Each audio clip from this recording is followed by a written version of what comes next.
Hi, I'm Saigopal Tota, the entrepreneurial lead. This is Biswanath Mukherjee, Principal Investigator. Hi, I'm Shomin Nandi. I am co-PI. And our mentor is Dr. Sudhir Dikshit from HP. We are Team 381 eCloud. eCloud is an online content sharing and collaboration platform to increase productivity in enterprises. As part of the NSFI core program, we have come a long way right from learning the fact that customer segments are not buildings but people to revising our business model almost on a weekly basis. When we started the iCore program, our idea was to show a minimum viable product to potential customers and ask them to pilot it.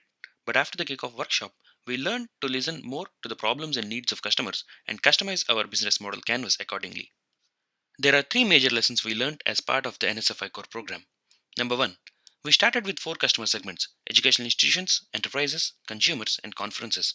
But talking to people in educational institutions at around 35 interviews, we were quickly able to eliminate it as a customer segment, since the value propositions we are focusing on are not needed at this point of time as they felt comfortable with their current solutions. So we turned our attention to enterprises and began to focus on their pain points. In enterprises, we have conducted around 70 interviews, which consisted of CIOs, CTOs, and vice presidents, etc. Here, our second learning is we have realized that there is a tremendous scope for application of eCloud, particularly in small and medium enterprises, since they have certain needs that our technology and value propositions are able to address. Our third learning is we have identified potential partnership opportunity with an enterprise called RMC Water and Environment, which is a consultant for water agencies in California. Their clients are in need of collaboration platforms and they want to see if our technology solves their clients' problems and suggest it to them. By the end of our interviews, we have identified 10 enterprises where the executives were excited that we are developing something that caters to their needs and problems and invited us back to show a demo with our MVP.